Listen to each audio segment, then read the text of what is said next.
പശ്ചിമേഷ്യയിലെ സംഘർഷഭരിതമായ മണ്ണിൽ അമേരിക്കയുടെയും ഇസ്രയേലിന്റെയും ആക്രമണങ്ങൾ ആരംഭിക്കുന്നതിന് എത്രയോ മുമ്പ് തന്നെ ലോകത്തെ അമ്പരപ്പിച്ചുകൊണ്ട് ഇറാൻ തങ്ങളുടെ ആണവ പ്രതിരോധം പൂർത്തിയാക്കിയിരുന്നുവെന്ന വെളിപ്പെടുത്തലുകൾ അന്താരാഷ്ട്ര തലത്തിൽ വലിയ പ്രകമ്പനമാണ് സൃഷ്ടിച്ചിരിക്കുന്നത്. ട്രംപ് ഭരണകൂടത്തിലെ മുൻ സുരക്ഷാ ഉപദേഷ്ടാവ് ജോൺ ബോൾട്ടൺ നടത്തിയ വെളിപ്പെടുത്തലുകൾ പ്രകാരം പാശ്ചാത്യ ശക്തികൾ തങ്ങൾക്കെതിരെ നീക്കം ആരംഭിക്കുന്നതിന് മുൻപ് തന്നെ ഇറാൻ ആദ്യ ആണവായുധം നിർമ്മിച്ചിരുന്നു. ഇത് കേവലം ഒരു വാർത്തയല്ല, മറിച്ച് ദശാബ്ദങ്ങളായി അമേരിക്ക നയിച്ച ഉപരോധ രാഷ്ട്രീയത്തിന്റെയും ഇന്റലിജൻസ് സംവിധാനങ്ങളുടെയും സമ്പൂർണ്ണ പരാജയമാണ് വിളംബരം ചെയ്യുന്നത്. ഇറാന്റെ ആണവ നേട്ടത്തിന് പിന്നിൽ പ്രവർത്തിച്ച ഏറ്റവും വലിയ ചാലക ശക്തി ഉത്തര കൊറിയയുമായുള്ള സൈനിക സഹകരണമാണ്. അമേരിക്കൻ ഉപരോധങ്ങളുടെ ചെങ്ങലകളെ തകർത്തെറിയാൻ ഇറാൻ കണ്ടെത്തിയ വഴി ഉത്തര കൊറിയൻ സാങ്കേതിക വിദ്യയും റഷ്യൻ ആകാശപാതയുമായിരുന്നു. 72 മണിക്കൂർ എന്ന ചുരുങ്ങിയ സമയത്തിനുള്ളിൽ നിർണായകമായ ആണവ ഘടകങ്ങൾ ടെഹ്റാനിൽ എത്തിക്കാൻ ഇറാന് സാധിച്ചുവെന്നത് ലോകശക്തികളെയും അമ്പരപ്പിച്ചു. അമേരിക്കയുടെ ചാരക്കണ്ണുകൾക്ക് പോലും കണ്ടെത്താനാവാത്ത വിധം റഷ്യയുടെ വ്യോമ അതിർത്തി വഴി ഈ ചരക്ക് നീക്കം നടന്നുവെന്നതും ഇറാന്റെ തന്ത്രപരമായ വിജയമാണ്. ഇത് സൂചിപ്പിക്കുന്നത് ഇറാൻ ഇപ്പോൾ ഒറ്റയ്ക്കല്ലെന്നും മറിച്ച് അമേരിക്കൻ വിരുദ്ധ ചേരിയിൽ വൻ ശക്തികളുടെ പരോക്ഷമായ പിന്തുണ അവർക്കുണ്ടെന്നുമാണ്. ജോൺ ബോൾട്ടൺ ഇതിനെ വിശേഷിപ്പിച്ചത് അമേരിക്കയുടെ ഇന്റലിജൻസ് പരാജയം എന്നാണ്. ഇറാന്റെ ഈ നീക്കം പശ്ചിമേഷ്യയിലെ സൈനിക ശക്തി സമവാക്യങ്ങളെ എന്നേക്കുമായി തിരുത്തി കുറിച്ചിരിക്കുന്നു.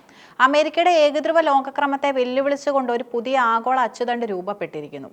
ചൈനയുടെ സാമ്പത്തിക കരുത്തും റഷ്യയുടെ സൈനിക മേധാവിത്വവും ഇറാൻ, ഉത്തര കൊറിയ എന്നീ രാജ്യങ്ങളുടെ വിട്ടുവീഴ്ചയില്ലാത്ത പ്രതിരോധവും ഒന്നിക്കുന്ന ഒരു സഖ്യമാണിത്.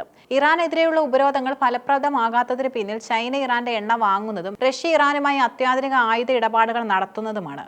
ഇറാൻ ഉത്തര കൊറിയ ബന്ധം നിസ്സാരമായി കാണരുതെന്ന ബോൾട്ടന്റെ വാക്കുകൾ അമേരിക്കൻ ഭരണകൂടത്തിനുള്ള താക്കീതാണ്. തങ്ങൾക്കെതിരെ നിൽക്കുന്ന രാജ്യങ്ങളെ ഒറ്റപ്പെടുത്താൻ ഇനി അമേരിക്കയ്ക്ക് കഴിയില്ലെന്ന് ഈ സഖ്യം തെളിയിക്കുന്നു. ചൈനയും റഷ്യയും ഉൾപ്പെടുന്ന ഈ വൻശക്തി സഖ്യത്തിൽ ഇറാന്റെ സ്ഥാനം ഇന്ന് കേന്ദ്ര ബിന്ദുവായാണ് കണക്കാക്കപ്പെടുന്നത്.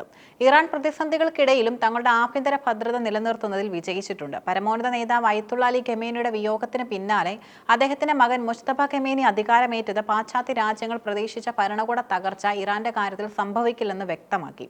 പാശ്ചാത്യ മാധ്യമങ്ങൾ മുജ്തബയെ കഠിനവാദി എന്ന് വിളിക്കുമ്പോഴും ഇറാന്റെ ദേശീയ താൽപര്യങ്ങൾ സംരക്ഷിക്കുന്നതിൽ അദ്ദേഹം കൂടുതൽ വിട്ടുവീഴ്ചയില്ലാത്ത നിലപാടാണ് സ്വീകരിക്കുന്നത്. വിദേശ സമ്മർദ്ദങ്ങൾക്കിടയിലും രാജ്യത്തിന്റെ സുരക്ഷാ സമിതിയും മത നേതൃത്വവും ഒരേ സ്വരത്തിൽ പുതിയ നേതൃത്വത്തെ അംഗീകരിച്ചത് ഇറാന്റെ രാഷ്ട്രീയ കെട്ടുറപ്പിനെയാണ് സൂചിപ്പിക്കുന്നത്. ഒരു വശത്ത് യുദ്ധം നടക്കുമ്പോഴും മറുവശത്ത് കൃത്യമായ ഭരണഘടനാപരമായ രീതിയിൽ അധികാരം കൈമാറിയതും ശത്രുക്കൾക്ക് മുന്നിൽ ഇറാന്റെ പ്രതിച്ഛായ വർദ്ധിപ്പിച്ചു. ലോകത്തിലെ ഏറ്റവും പ്രധാനപ്പെട്ട എണ്ണ വ്യാപാര പാതയായ ഹോർമുസ് കടലിടുക്ക് ഇറാന്റെ നിയന്ത്രണത്തിലാണ്. തങ്ങളുടെ രാജ്യത്തിന് നേരെ വരുന്ന ഏതൊരു സൈനിക നീക്കത്തിനും ഈ ജലപാത അടച്ചുകൊണ്ട് പ്രതികരിക്കാൻ ഇറാൻ തയ്യാറാകും. ഹോർമുസ് കടലിടുക്കിലൂടെയുള്ള എണ്ണക്കടത്ത് തടസ്സപ്പെടുമ്പോൾ ലോകമെമ്പാടും എണ്ണവില കുതിച്ചുയരുകയും അത് ആഗോള സാമ്പത്തിക തകർച്ചയ്ക്ക് കാരണമാവുകയും ചെയ്യും.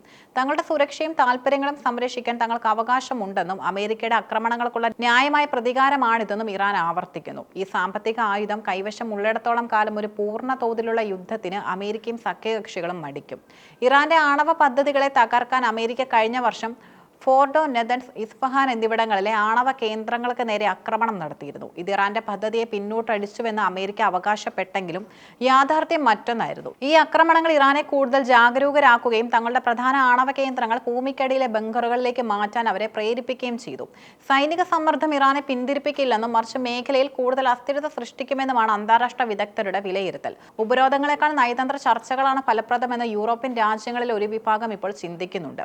തങ്ങളുടെ ആണവ പദ്ധതികൾ സമാധാനപരമായ ആവശ്യങ്ങൾക്കും രാജ്യത്തിന്റെ ഊർജ്ജ സ്വയം പര്യാപ്തതയ്ക്കും വേണ്ടി ഉള്ളതാണെന്ന് ഇറാൻ ലോകത്തിന് മുന്നിൽ ആവർത്തിച്ച് വ്യക്തമാക്കുന്നു. അന്താരാഷ്ട്ര ആണവോർജ്ജ ഏജൻസിയുമായി സഹകരിക്കുമ്പോഴും രാജ്യത്തിന്റെ ആത്മാഭിമാനം പണയപ്പെടുത്തിക്കൊണ്ടുള്ള ഒരു ഒത്തുതീർപ്പിനും തങ്ങൾ തയ്യാറല്ലെന്ന് ഇറാൻ പറയുന്നു. പശ്ചിമേഷ്യൻ പ്രതിസന്ധി ഇപ്പോൾ വെറും ഒരു സൈനിക പോരാട്ടമല്ല, മറിച്ച് ആഗോള വൻശക്തികൾ തമ്മിലുള്ള ഭൗമരാഷ്ട്രീയ പോരാട്ടത്തിന്റെ ഭാഗമാണ്. ഇറാനെതിരായ ആരോപണങ്ങൾ ആഗോള രാഷ്ട്രീയത്തിൽ അവരെ കൂടുതൽ കരുത്തരാക്കുകയാണ്. അമേരിക്കൻ ആധിപത്യത്തിന് അന്ത്യം കുറിക്കാൻ ശേഷിയുള്ള ഒരു പ്രതിരോധ നിര ഇറാന്റെ നേതൃത്വത്തിൽ പശ്ചിമേഷ്യയിൽ വളർന്നിരിക്കുന്നു. ഇറാൻ ഇന്ന് ലോകവേദിയിൽ വെറും ഒരു രാജ്യമല്ല, മറിച്ച് മാറ്റത്തിന്റെ പ്രതീകമാണ്. അമേരിക്കയുടെയും സഖ്യകക്ഷികളുടെയും ഉപരോധങ്ങളെയും സൈനിക ഭീഷണികളെയും അതിജീവിച്ച് അവർ പടുത്തുയർത്തിയ ആണവ കോട്ട ആധുനിക ചരിത്രത്തിലെ അത്ഭുതമാണ്. ചൈനയും റഷ്യയും ഉൾപ്പെടുന്ന പുതിയ ആഗോള സമവാക്യങ്ങളിൽ ഇറാന്റെ സ്ഥാനവും നിർണായകമാണ്. വാഷിംഗ്ടണിൽ നിന്നുള്ള ആശങ്കകൾ വ്യക്തമാക്കുന്നത് പശ്ചിമേഷ്യൻ മണ്ണിൽ കളി മാറിയിരിക്കുന്നുവെന്നാണ്. യുദ്ധത്തെക്കാൾ നയതന്ത്രപരമായ ഇടപെടലുകൾ മുഖേനയും ഇറാന്റെ പരമാധികാരം അംഗീകരിച്ചുകൊണ്ട് മാത്രമേ ഈ മേഖലയിൽ ശാശ്വത സമാധാനം കൊണ്ടുവരാൻ സാധിക്കൂ. പശ്ചിമേഷ്യൻ മണ്ണിൽ അടിച്ചമർത്തപ്പെട്ടവരുടെ ശബ്ദമായി ഇറാൻ നിലകൊള്ളുമ്പോൾ അത് ആഗോള തലത്തിൽ തന്നെ പുതിയൊരു രാഷ്ട്രീയ ചരിത്രത്തിന് തുടക്കം കുറിക്കുകയാണ്. തകർക്കാൻ വരുന്നവർക്ക് മുന്നിൽ ആണവ കരുത്തുമായി തലയുയർത്തി നിൽക്കുന്ന ഇറാൻ വരും ദശകങ്ങളിൽ ലോകക്രമത്തെ തന്നെ നിയന്ത്രിക്കുന്ന ശക്തിയായി മാറിയേക്കാം.